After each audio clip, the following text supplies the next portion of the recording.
Yeah. You need me to drop off some marijuana?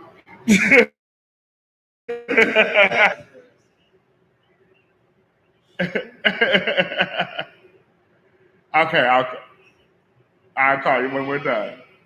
Okay.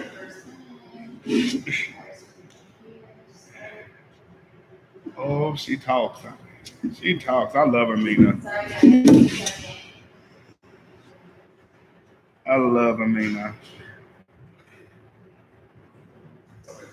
She's had a lot going on this year. As it is, she's had a lot going on.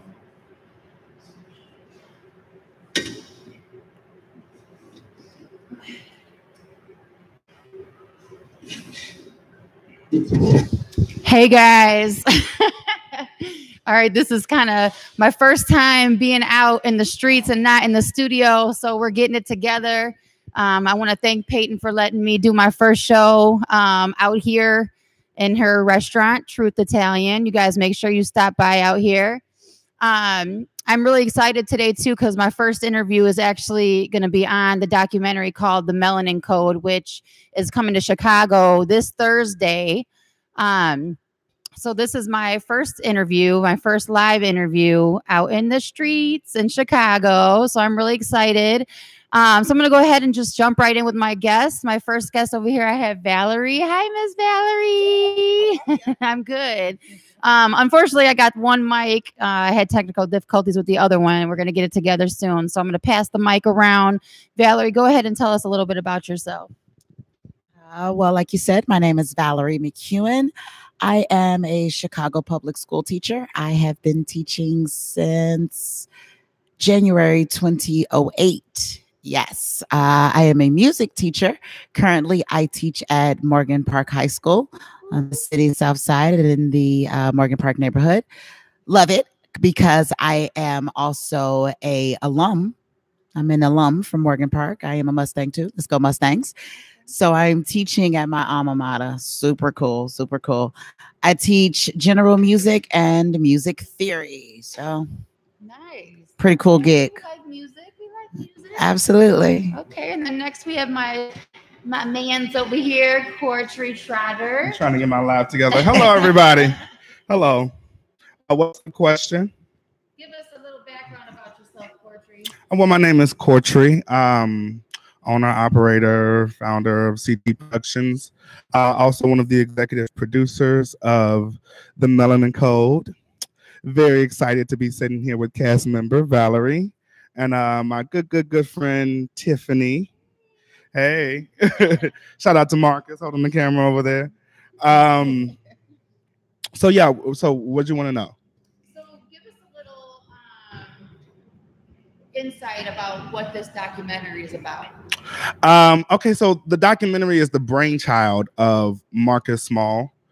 It was produced by myself, Marcus Small, Marifa Small of Domino Effect Productions, and Dr. Boyce Watkins, which is a big name. He's an HBCU professor, as well as a financial expert. But it's called The Melanin Code. And just to explain the name Melanin Code, every ethnicity has a code.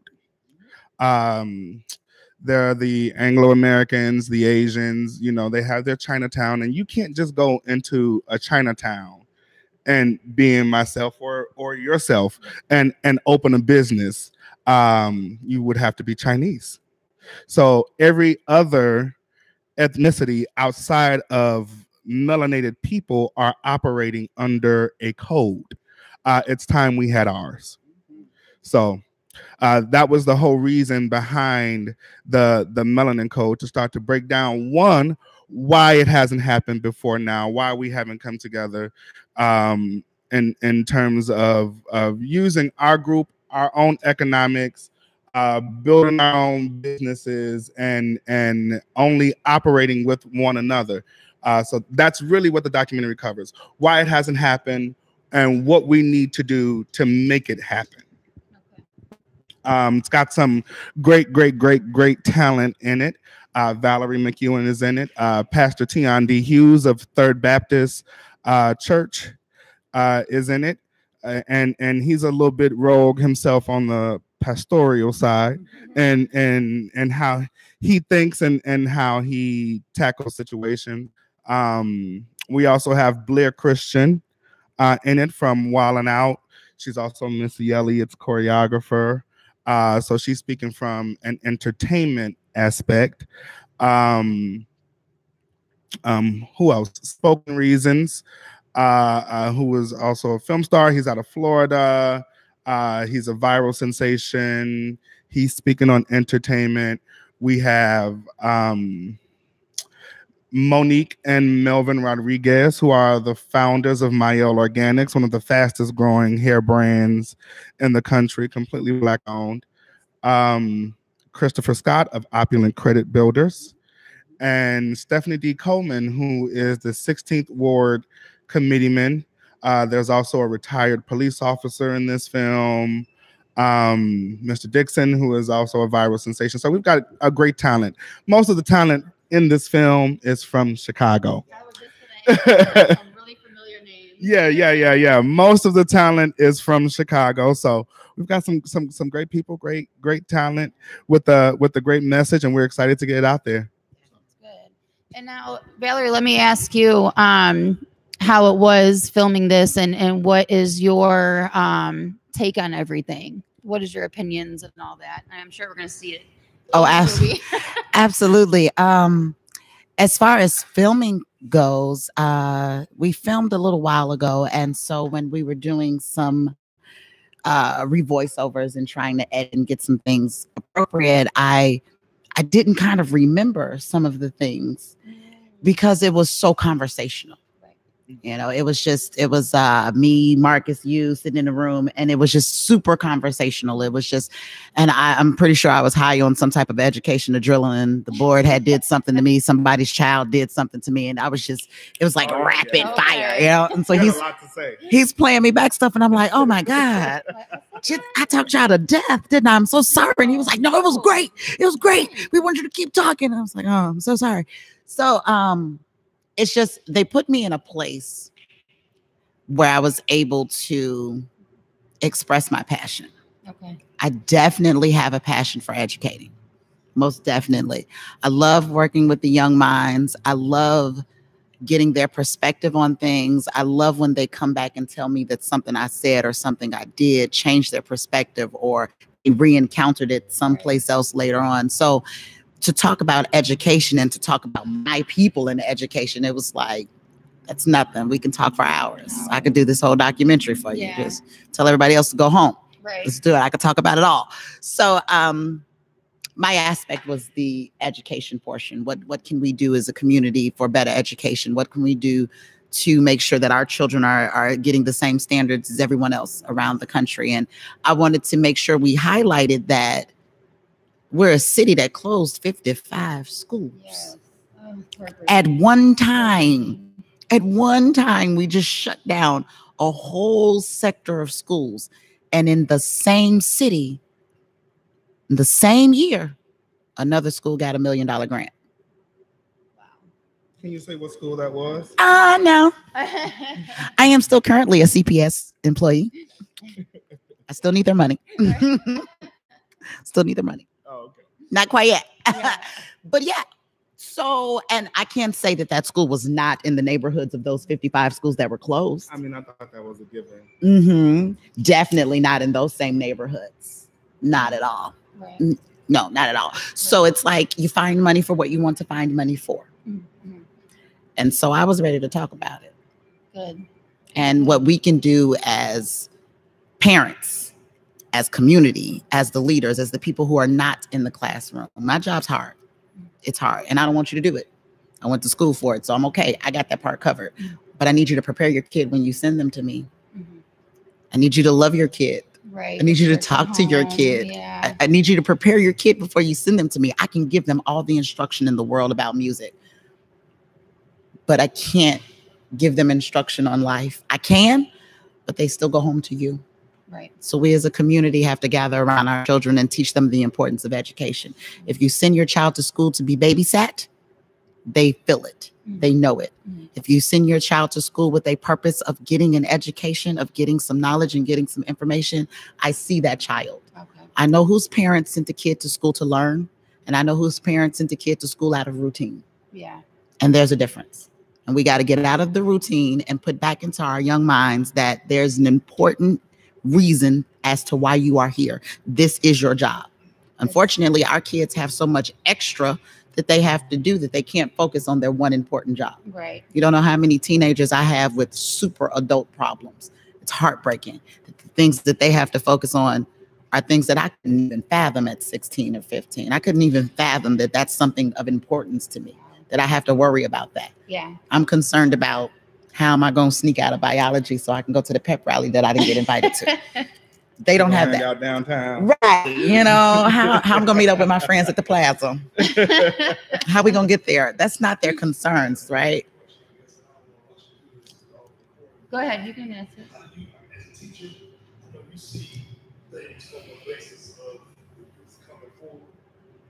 How do we, as parents, as a community, start to change the direction where children don't feel like they're being pushed off of the school?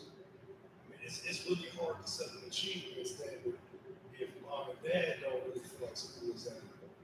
Absolutely. I speak from, I guess, a different place because I went to public schools, I went to school for some of them, I went to a university. So, I mean, with my kids, they understand, like, I really expect you to do the best you can. I don't expect you to get all. Can you kind of ask it in the mic, though, because we're on, it's not going to register. I need to make sure. Just ask it real quick so they can answer it.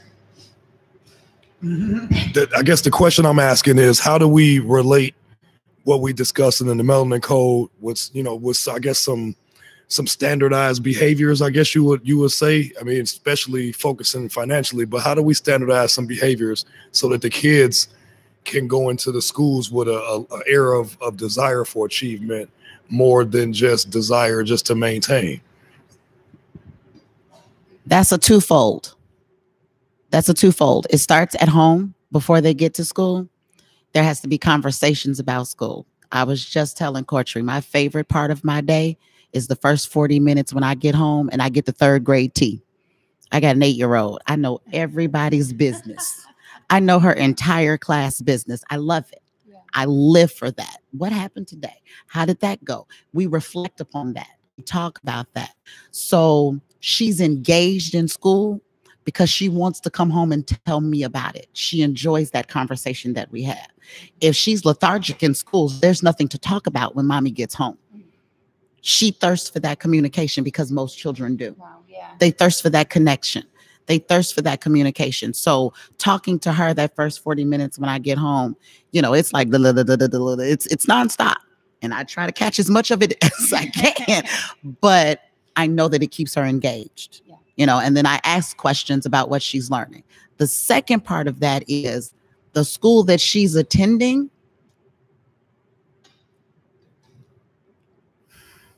It is their pleasure to see my child. If she is absent, they have called every number on the list. Those children at that particular school feel as if though this is my school. They have an ownership for it. So when you make the students in your building feel like this is my building and they are in charge, they'll care. So it's twofold. Inside of the home, someone has to impress upon them that I want to know what you did. I'm not saying go to school and learn. I'm not saying go to school, get good grades. I just want to know how your day was. After I've done that 4 or 5 times and you have nothing to say, you have to do something during the day so that when we come back home to have this conversation, I have answers for the question of how was your day? And we as parents have to not quit. How was your day? It's okay. Okay. And that's the end of the conversation. No, we have to not quit. Well, how was first period? Engage and communicate. I know you said Miss So-and-so, sometimes she late. Was she late today? Was she on time today? Traffic was bad out there. Engage them so that the next day they're doing something in class so that the conversation that night is a conversation. Well, I guess an extension of that, parents owe an engagement to the children. For example, I run a small business, and sometimes my kids ask me about stuff I don't want to tell them. And it's not because I don't want to tell them, it's because I don't want to bring them into some Gotcha.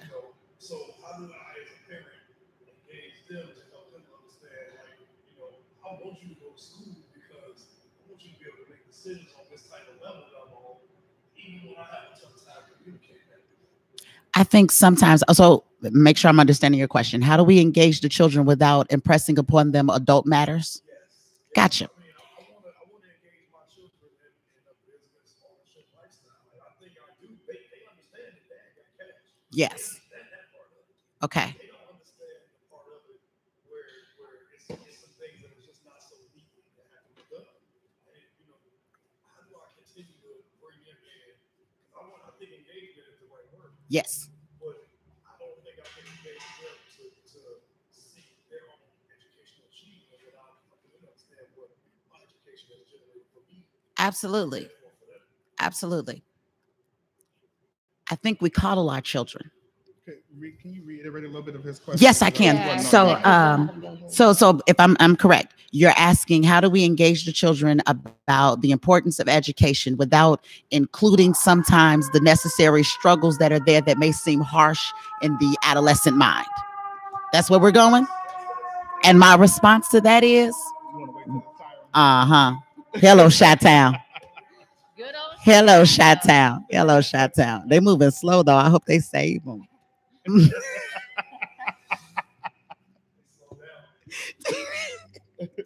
So my answer to that is, I think we coddle our children. My 8-year-old, first off, she reads at a sophomore level. She is currently reading the 3rd book of the Harry Potter series for her leisure.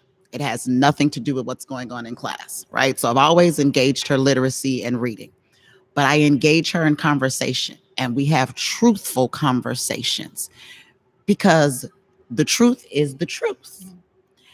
If I can say it in a manner that's still appropriate for an 8-year-old, but it's the truth, I deliver the truth. My child gave a Black History presentation that made the entire class cry.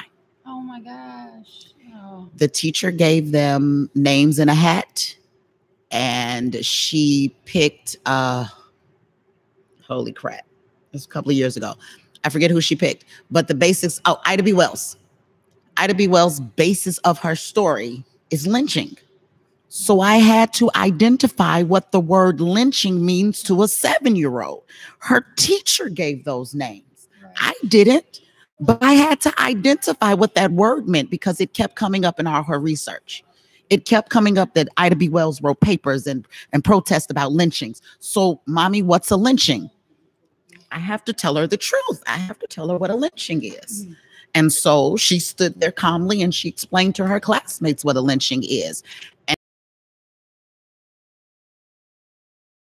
so, of course, I gave her Strange Fruit and told her what the lyrics meant and listened to the song. And so she played the song in the background and explained the lyrics as she gave her project. And the teacher calls me like, Jameson most definitely gets an A, but I need you to know that all her classmates are crying.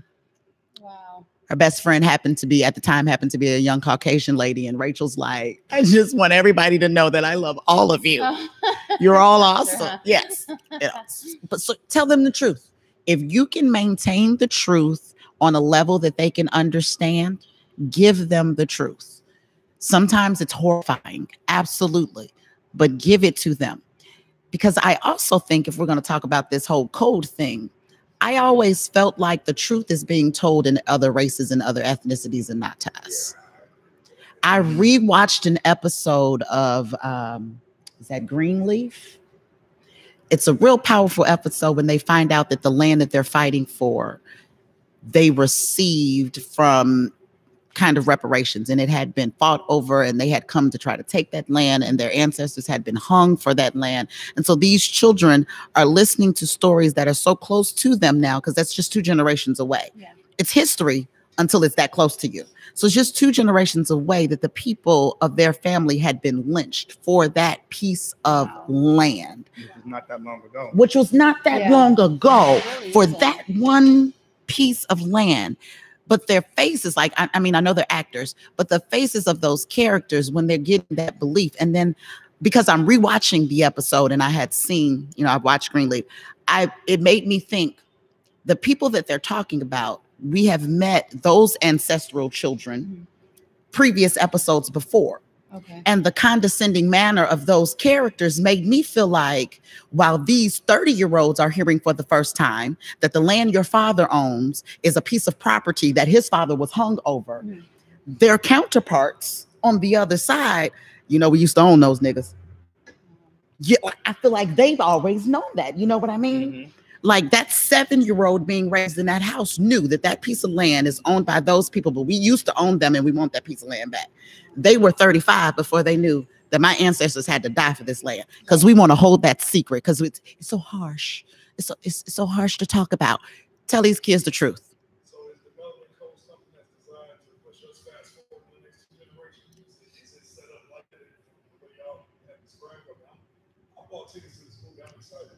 Me too. I'm friends with everybody who's involved. I'm excited because this might be a voice for the young man in your class at Borough Park who got $1 million idea, and nobody in his family has ever told him that you can own yourself. You can own your money. Absolutely. So I'm just very excited here because I came out of college and I had family members told me I was crazy for wanting to own a business, and now we look at 15 years later, and I'm kind of like, well, I might still be crazy, but I wasn't crazy the way you said I was crazy. And so I guess the reason why I'm excited about this movie is because hopefully, you know, after I take my wife, hopefully I can revisit this with my children, my nieces, nephews. I can say, well, look, I want y'all to watch this movie with a friend of mine, man. This is powerful stuff that we need to try to implement in the next 30 to 40 years. Because the reality is, look at it like this. I mean, if we are 35 years old or something like that, we don't have 3 generations. No. So my question is, my last question on the point. No, please go ahead. He push us fast forward through the next 2 generations, and this is something that generates the popularity of the industry. And can you repeat that in the mic so that So Marcus wants to know how this film will, if this film will fast forward us. How? Well, I don't know if it will hit fast forward because we have to lay some kind of foundation for that to happen. One of the reasons I got involved was to expand our community. And when I say expand our community, you know, you have there are a lot, thousands of Black business owners, and a lot of Black business owners, one, work in isolation, meaning they're not hiring out, or they're trying to get it all done alone, which is it's impossible to grow at the rate that you see yourself growing without relying on people. Oh. Yeah. Yeah, without one relying on people, and two, there's something that I was just telling Marcus this before we started the interview. There a lot of times I'm scrolling on social media, or I'm a big people watcher. I'm in restaurants, I'm listening, or I'm out and about and I'm listening, and you have a lot of Black people saying crazy negative things about Black businesses. You know, every business, I don't care who owns it, whether you are Black, white, Asian, Hispanic, it doesn't really matter, has challenges. Every business has challenges. And for Black people, we hold each other to an impossible standard, because we don't one of the reasons being we don't have a code. And you're more than likely, and you know, just from my experience, I mean, other people's experiences might be different, but from my experiences, I've seen it where a lot of Black people will walk into an Asian restaurant, or a white owned restaurant, and they'll be out of something, and and they don't necessarily have a problem with it. It's like, it's okay, it happens, let's go with the flow. But then you'll have that same black person walking into a black business and they'll be out of something, and it's like, well, this is black business, this is why I don't do business with black businesses. Exactly. And I think part of that has been ingrained in us not to work with one another. Part of that is I feel like in our genealogy not to work with one another. That's something that's been passed down from generation to generation from our ancestors who were in slavery. And in those days the objective was to keep us from unifying, to keep us from working with one another, and part of that is still with us today. This is why when you hear someone like a Kim Zolciak, I don't know if anybody's familiar with this, but I'm a Housewives fan. and on the reunion last night, she was saying that racism isn't real. She did. She said racism isn't real. It's something that's no. She was saying that it was something. She's saying that it's something that's perpetuated by social media. That racism isn't a real thing, and exactly. But I mean, even in her privilege, even in that, what I heard was not necessarily racism on her part. What I interpreted that as is something that's been ingrained in her, the same way that us not working together is ingrained in us. So this is something that whether it's been consciously or subconsciously taught to people like her. Not everybody can be as open-minded as you, Tiff. but so that was to answer your question, Marcus. That was one of the purposes for me wanting to get involved with this film, was to again expand our community, expand our thinking in how we operate and deal with one another right now. I'm a strong believer, even looking at the average Trump supporter. I don't feel like a lot of the people who support Trump really support him, but he's standing up for them. He's standing up for their cause. So he can grab as many PUSSYs as he wants. He can say whatever he wants. He can does whatever he wants. But because he's standing up for them, they're going to continue to support him. They're going to continue to stand behind him regardless, because they haven't had a champion, right? Someone who's really championing them since Governor Wallace, who was publicly championing them. And he's gave way to all of these people who feel emboldened right now in their racism and their codes, and them wanting to stand together. And now is the time for us to come together. Now is the time for us to unite. And the only way that can really happen is if we are all operating under a code.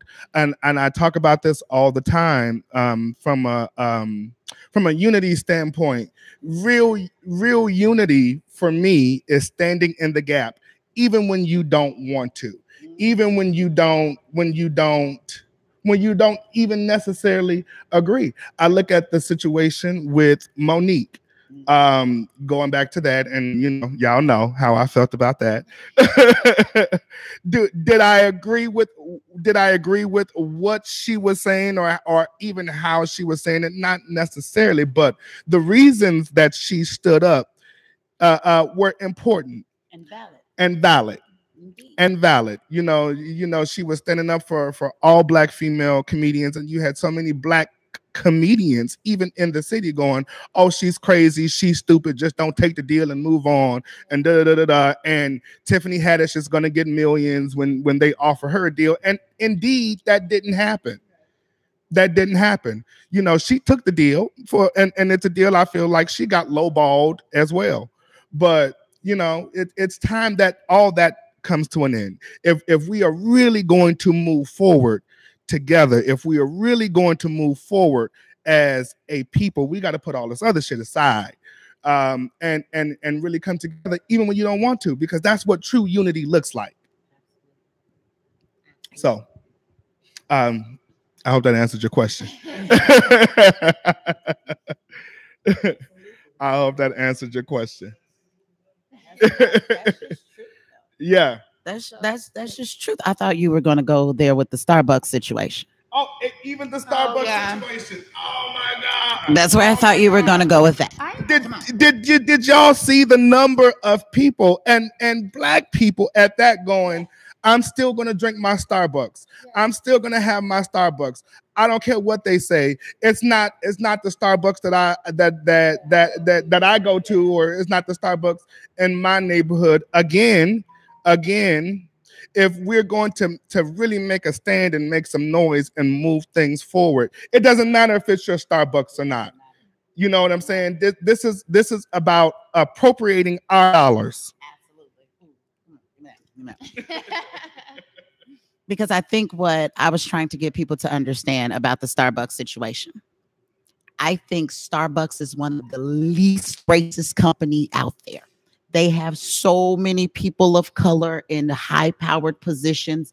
They made an apology. They talked to the gentleman. They're closing down stores to do training. I get it. However, there are a million other companies out here like this, and the black dollar is powerful. If we can give 5 days of no Starbucks, think of how Amazon is quaking in their pants, still supporting the NRA. Think of all these companies quaking as they watch their billion-dollar revenue disappear for just 7 days. H&M for that, with the resting on his head. Seriously? Yeah, that H&M ad. The black dollar is powerful. It could have been a statement. Did I want a caramel macchiato? Yes, absolutely. But I went to Sip and Savor instead. Right. Dunkin' Donuts. Your local businesses, everybody. Sip and Savor, black owned. Look it up. Sip and Savor. It was delicious too. But the black dollar is powerful. If we could have come together and boycott Starbucks for 5 days, just 5 days.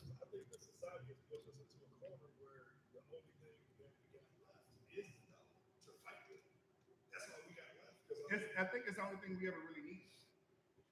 Because if we just let it circulate throughout our community, we wouldn't need nobody else. I think, yeah. That's a question. And that's one of the things that the documentary covers, even from a religious standpoint. There's so many people who give so much money to the church, and that's okay. That's okay. But it does nothing for us. Hold on. Lots of fires tonight. We're across the street from a fire station, y'all. Clearly, lots of fires tonight. What was I saying? Black dollar. Yeah. Thank you. I lost my train of thought completely. Yeah. Well, what's your question? It's getting a little dark out here, so we're gonna wrap this up soon. So I do got a question that I wanted to ask both of you guys. If you could devise a 3-point strategy for improvement of inner city and or city-based living conditions, what would that be? 3-point. You first. We're just, Living conditions. Yeah, when you say conditions, what do you mean? A 3-point strategy.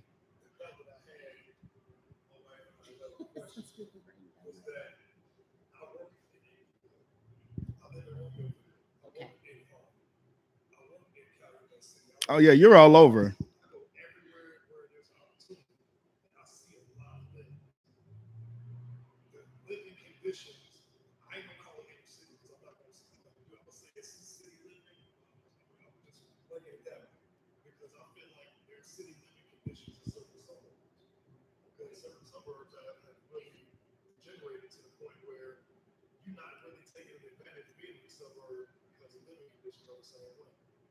overpolicing in our neighborhoods. Mhm. We have underemployment. Mhm. Not the fact that we got talented enough, but it's just really not a lot of opportunity. You're a 16-year-old young man.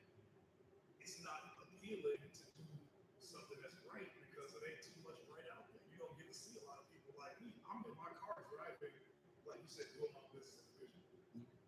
So my thought is, in the city living conditions is something that's related to your pride in your community. There's not a lot of things that give young people pride in their community, which, I mean, I'm going to be honest, I attended the high school here. I couldn't wait to leave. My brother graduated from Morgan Park. He's a physician. Marcus, I don't mean to cut you off, babe, but they can't hear you on this, so there's going to be long pauses. So, Well, I'm just trying to reflect. so I can get another microphone. Like, my inner city condition is that I'm a rare business person in the fact that I came back to Chicago to run my business, to do business here. Okay, I went to school in another part of the country, a real cultural experience out there because I didn't know what it was like to be a black person from Chicago until I really went and lived in Austin, Texas. Gotcha. Okay, that brought some things to my forefront that I didn't get here in Chicago. I wanted to come back to Chicago and do whatever I could business-wise to generate and to grow. Now, I may never be, employing 50 people, but I'm proud of doing business in my neighborhood. But I know that unless you know me, you don't know the ray of sunshine that I'm trying to bring out here. And that to me is a huge problem because I deal with guys that's 15, 25, 35. I'm hearing the same stuff over and over again. These dudes are like, well, there ain't really nothing else out here for me but the bullshit. Yep. And I keep telling them, look, it's not like that, but you got to tune your mind to that. Yeah, I think part of that is starting with education, because we've developed this fear of one another, and it starts from somewhere. It's coming from somewhere. There's this whole fear of trusting the next man because he's black and you black. So I don't know where that comes from, but if even if that it's happening, and I know what you were saying about switching gears in the home, but if we are relying on that to happen, then we're going to throw away.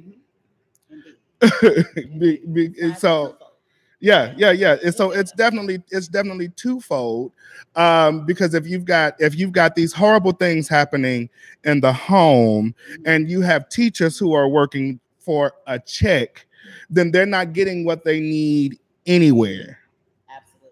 So part of it is in education, in ensuring that our own schools and our own neighborhoods are functioning the way that we need them to function, and are thoroughly preparing these children for the world that the school is going to turn them out to. Yep. And showing them and teaching them about black businesses, black entrepreneurs, the Black Wall Streets, and things of that nature. So that's one point for me, is school, and hopefully in education we can curb some of that fear that we have for one another if we're teaching them the right things. So one of them is so one of that is one of my thing points would be education. Another one of my points would be infrastructure. And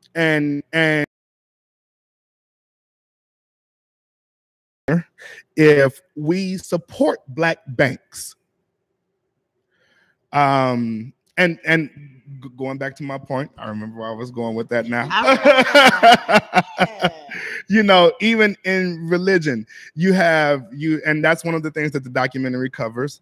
If you have a black church and you have all these people donating this money to the black church, it does us not a damn bit of good if the church is doing business with white banks, or banks with a name, you know what I'm saying, like Chase or Bank of America, who have consistently screwed us over and over again, yet people still are people are still reluctant to put their money in a black-owned bank, and there are black-owned banks even here in Chicago, and absolutely, because of the fear that we have of dealing with one another. Can I give you a history lesson? Yes. On please. fear in the black community? That's the question I'd like to know. Yes. This is an awesome thing, right? So, black during slavery, first, we were separated from tribes and cultures and mixed. Made sure that this set of 8 people don't speak the same dialect. Wow. Think about that. I'm in a foreign country, and the only people who look like me still don't even talk like me and can't understand me. How fearful, right? And they've already been conditioned to be slaves. Right? So now I get right. So if I'm the new slave, with the program, if I'm the new slave and I'm coming in and I'm coming into plantation, or I'm coming into working where there are already 5 or 6 different tribes, but none of them have really quite, they're not enough for them to catch on, because if all of us spoke the same language, we'd have got together and whipped somebody's tail. I always wondered that, and I never knew that. Oh, that's, yeah. They were clever. Husband, like, Look at why Roots. didn't everybody band together and beat everybody up? And They were clever. They were did very everything clever. to Kunta Kinte in Roots. They when they first brought him here, they brought him to the plantation, and no one spoke what he spoke. No one was from where he was from, and everybody basically told him to get down or lay down. We're gonna change your name and everything. We're gonna make you whoop each other. We're gonna make you oversee each other. So yeah. So then when you turn fellow slaves into overseers and you don't know who's the snitch, you don't know who's going to tell, who can you trust?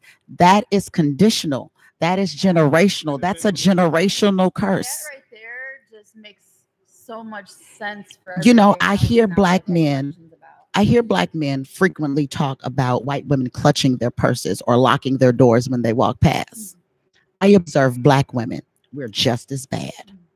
We are just as bad. I have to catch myself from doing that too. There's nothing creepy about that brother. He's just tall. It's not his fault he's 6 feet. Right. It's not his fault he's tall. Why are you clutching your person crossing the street?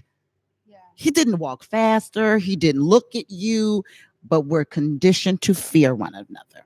That's generational. And materialistic, because you know, you'll have someone like a Bill Gates or Rockefeller or whoever who's applauded for just wearing a simple hoodie.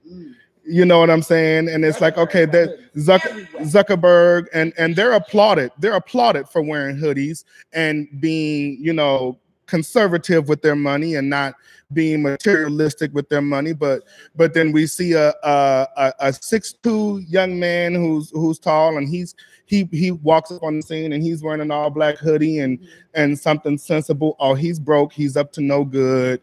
Lock your doors. He's now all of a sudden he's menacing. So again, it goes back to education and doing something to curb that fear that we have of one another, and not buying into it when the media does it, because the media does it consistently labeling who we are. Even the young man who just saved all those people at the Waffle House. Now his police record is public. For what? For what reason? What does that have to do with For what reason? Yeah. But the guy who actually shot up the Waffle House has a $2 million bond. He could go free this week. And his daddy gave his guns back. And his daddy gave him his guns back. Right. So, you know, even we look at the network like Bravo, and I'm sorry, because a good friend of mine is on this show that I'm about to talk about. I don't know if any of you are familiar with the show To Rome with Love. Yeah, you are. Yeah, you know, it's a show about black women who fly over to Rome to look for love, because and with white men who and these women have been unable to find love here or been in really messed up situations. This is one more way to demonize Black men. Yes, it is. This is one more way to demonize Black men. And now it's on a reality show and it's fun and it's colorful. And we've got this fun, colorful show that demonizes Black men. So we've made it almost fashionable to do so now. You know, folks was mad at me about that Meghan Markle thing. Oh, yeah. Ooh, honey, folks was mad at me about Meghan Markle. No, she doesn't empower me. Oh, this is the one. Shout out to Megan for going ahead and becoming a princess. Shout out to you. Do your thing. But no, I don't feel empowered. No, I don't feel better as a Black woman. I feel the same way I felt Tuesday. Congratulations, girl. Get your man, girl. That sounds like fun. But I mean, and I hope it's like real Black. You know what I mean? Like, I hope they serve chicken at the reception. I hope they jump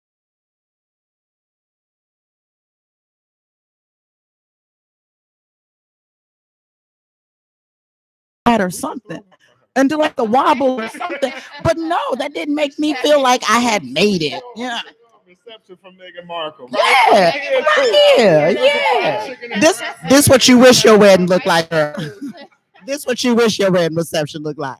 Yeah. Wow. That's mad though. So it's like I said, it's almost fashionable now. It's almost fashionable to demonize us in the media, and for me, I'm even guilty of just being exhausted seeing it, exhausted speaking on it, and I know a lot of Black people feel that way, and even with the Starbucks situation and everything else, it's exhausting. It's exhausting to be Black. With Stephon Clark and then his brother and that whole situation, it's exhausting. It's exhausting. But the one thing that people like us have to do, even in those moments, is stay in it. We have to stay in it for the people who don't know any better. And there are a lot of us who don't know any better, even for, like I was saying, the people who, the people out there who like to bash Black businesses. I feel like it's one, because of their conditioning and they just don't know any better. So that's what this film is for, to help you know better. Yeah. So Absolutely. That's awesome. Absolutely. That's awesome. I only gave 2 points. Though. You did. Infrastructure. Sorry. I don't have a third point. Give me a third point, Valerie. Third point. Okay. So I totally agree with education. Definitely agree with education. Education, infrastructure, communication / mental health. Oh, mental health. Oh, that's a strong. The Black community needs to talk about shit. We just need to talk about it. We don't like to talk about anything. We like to sweep stuff under the rug. We like to shrug it off. We like to not address things. And it has placed us in, we put ourselves in a sunken place when we don't talk about these things. We don't address things when we dismiss things, when we say and then things. The government's helping by closing mental health facilities. Oh, absolutely. But we've ruined it before that when we say things to our children like, keep it in the family, or don't speak out my house. White people go to therapy. Yeah. What? Everybody needs to talk to somebody at some point. I deal with the least among us. When I tell you Chicago teenagers suffer from PTSD, and no one can tell me differently. Wow. Our children suffer from PTSD. I've been saying that for the They are desensitized. I worked at a school where they had what's called it's called endangered dismissal. It is when the children are being dismissed and there's something that is happening inside of the community. So all of the children are funneled through one particular door. They're not allowed to use all of the doors that they normally exit out of. All of the students, the entire building, out of one door. And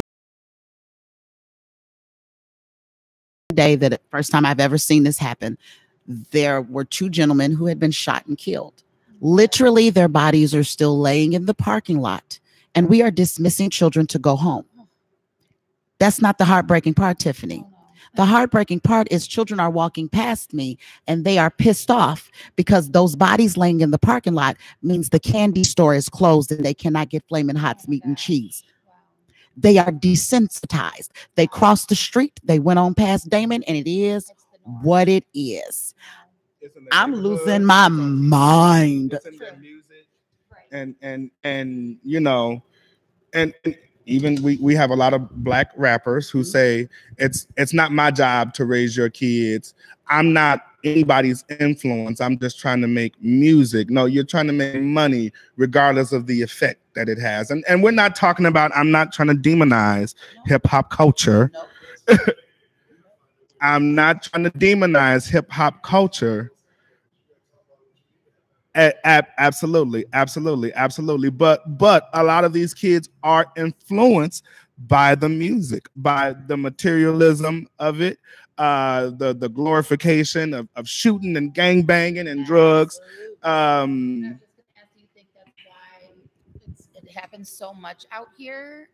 I think that's one of the. I think that's definitely one of the contributing factors because people think it's cute when the 2-3 year old can sing the whole rap song, can sing the whole Chief Keef song when he's 2-3 years old. But these are the messages that you're feeding a 2 year old, a 3 year old. Exactly. They say up to 5 years old, kids can learn 3, 4, 5 languages, or something to that effect. So imagine how this music, this very, very violent, misogynistic music, is influencing them. It's more conditioning. It's yeah. And we're seeing the effects of that as a lot of these kids who were born after 2000 are coming into the teenage years now. We're seeing a lot of that. That's why I feel like, if we can't get this education piece together, if we can't get our influencers together, then throw the whole generation away. Throw the whole thing away. Some of them have already started making the next generation. I told you I teach high school. Right. Some of them have already started making the next generation. If we don't save this one, And are having babies young. I Absolutely. have bumps walking in my building. I do. They're not a lot of them, but I do have bumps walking in my building, and it breaks my heart every single time because you're not done being raised. You have no idea what's going on, and now you're getting ready to be somebody's mommy. Time to do that because even when I was in high school, there were girls who had babies when I was in high school. I have gone off to college. One of them was just accepted to TSU. I'm so proud of her. I'm so proud of my Tiana. But yeah. Her mom was a teen mom, and she's a straight A student, honor roll. She got a full scholarship. But that's we have these kids today, right? But she was born, but her mom was born in the 80s. So she had a lot more to give her, even at a young age. Now we have these kids having kids who have nothing to pass on, nothing to pass on. Exactly. Why? And it's apparent because a lot of these kids aren't learning anything. They're seeing their friends go down and go to jail based on what they're posting on social media. They're posting their crimes all over the internet for the world to see. They're posting their crimes all over Snapchat, and they see their peers being locked up for it, yet they continue to do it. It's almost mind-boggling. So I think about that daily. yeah.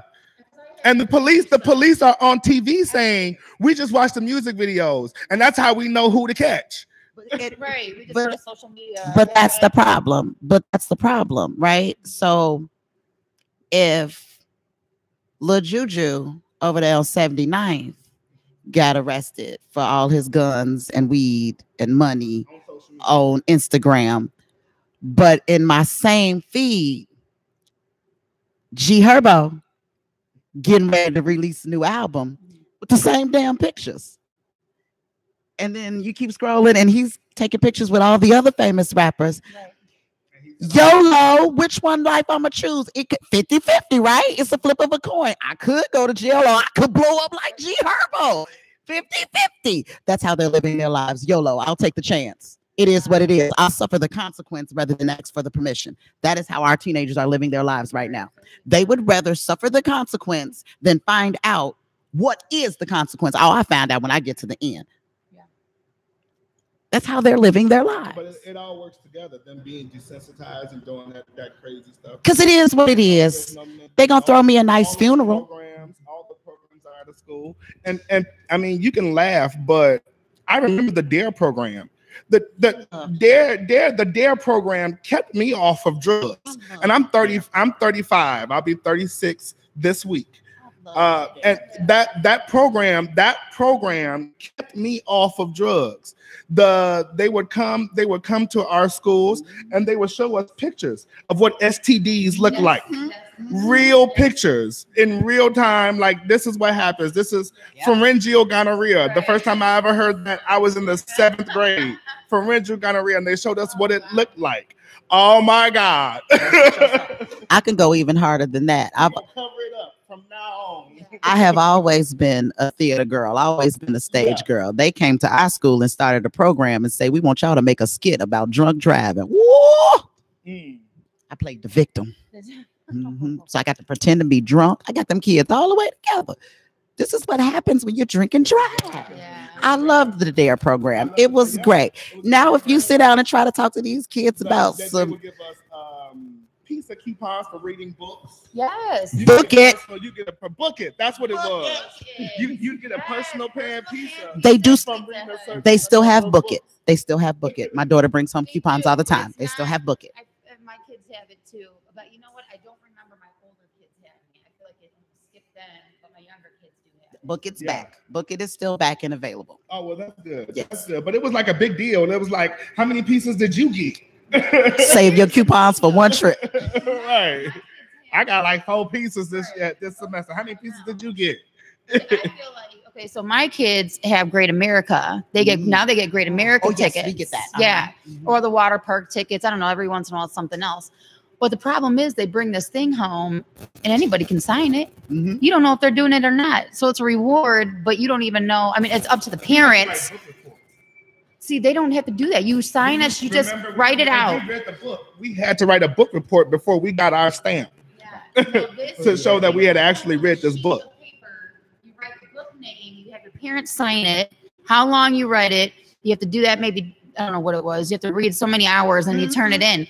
There's nobody, unless it's the parents, like they have to do it. And I feel like in our area, and they're like, "Oh, baby, I'm just gonna sign this for you so you can get your tickets. So we can go this summer because you get in free. Oh yeah." So our reading log is our job, and the rule in my house is I don't sign reading logs except for the second you are done reading.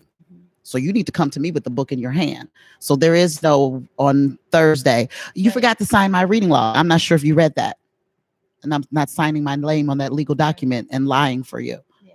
Once I did that once or twice, she hits me every day. I finished reading, sign this, because she wants her Great America ticket. Yeah. She wants her pizza ticket. She wants her coupon. I've seen though parents. I mean, I have friends of mine. They'd be like, "Oh, girl, I'll just sign it and let them bring it in." Yeah, and that's the problem. Like, we're not. That's a big part of the problem. The Black community is in a crisis. Definitely. Is in a crisis. And we have to be able to recognize that crisis. We have to be able to look that crisis with all of its ugly in the face before we can really create change, before we can really move in a positive direction. And even people who talk about Black businesses and who say that I'm not going to be a part of this boycott, or I'm not going to be a part of that boycott, or I'm going to continue to do what I do, that's a symptom of the crisis. That's a symptom, and the sad part is they don't realize it. Either they don't realize it, or to take a real look at it, it just hurts too bad, and it feels too bad, and it's too ugly. But our generations now and coming up behind us are the ones that are feeling the effect and are going to continue to feel the effect as this thing gets deeper and badder, and we have to come together. We just have to come together. That's the black and white of it. That's the black and white of it. So that's why we did the Melanin Code. Absolutely. I'm so excited to see this on Thursday. Yes, Thursday, everybody. You can get the tickets are available on at www.themelanincode.com/Chicago. That's where you can buy tickets. Again, that's www.themelanincode.com/Chicago. themelanincode.com/Chicago. And if you use the promo code SALE now, SALENOW, you'll get a nice little discount on us.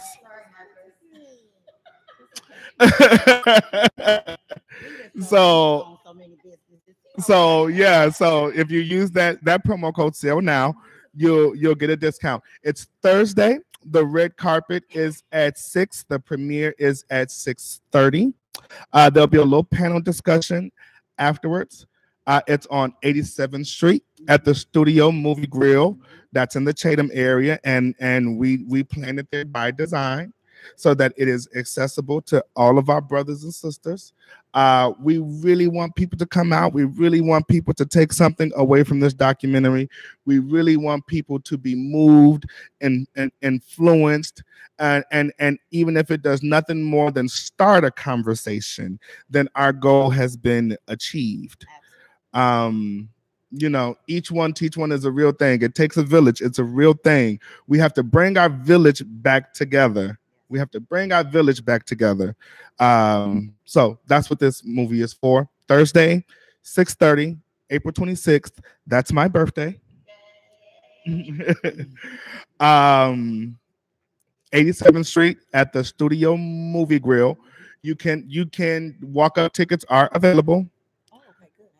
Yeah, you can purchase tickets on arrival, but if you go online, it's gonna be cheaper. There's been a significant amount of money and time invested into the budget for this film. It is not your regular independent film. You will be impressed. You will be moved. You will laugh. You will cry. You will be enlightened. You will be empowered.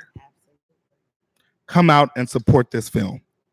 And where can we find you at on social media? You can find me at CTP_print_design. That's my business page. My personal page is Courtry Trotter. Follow my personal page at your own risk. It get real.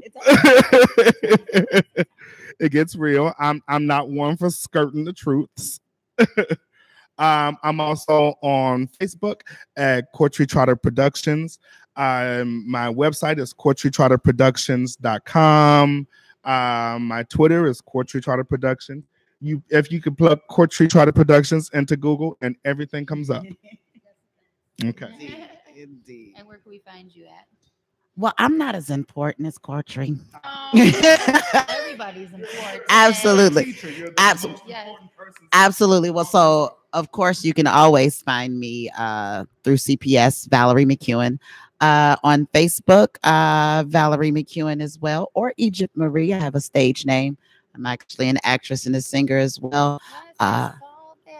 I definitely want to get another interview with you too, and you got to sing. Oh, sweet deal! Absolutely, another time. Absolutely. On Instagram, I can be found at Roots Too Deep because they're so deep. You see them earrings? Mm-hmm. The Roots Deep. Absolutely. And that's it for me. I don't have all the rest of that stuff. That's okay. Okay. I want to thank you guys so much for.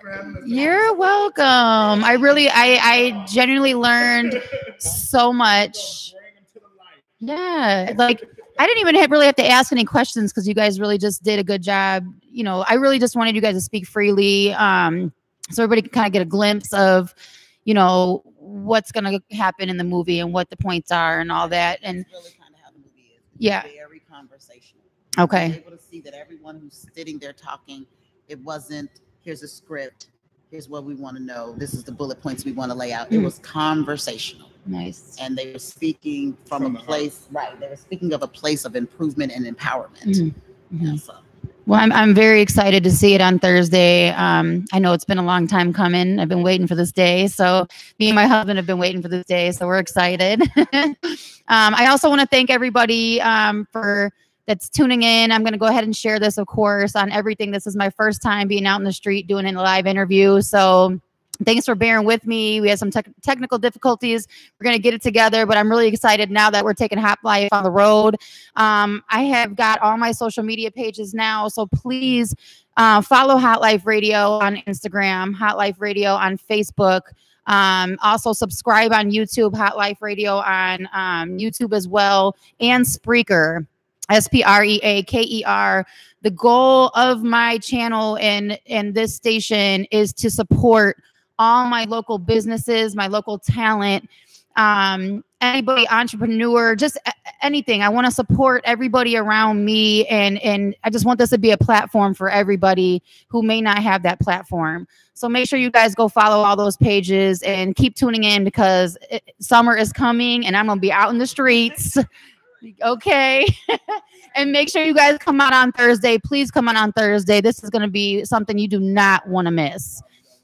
You don't want to miss this. I know that they can they pre-order the DVD still? The DVD is actually available now. You can purchase it at the melaninCode.com.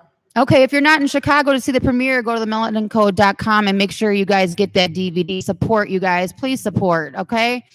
All right, guys. Well, you have a good night. Thank you so much for tuning in, and I'll see you guys next time. Hot Life Radio. Peace out.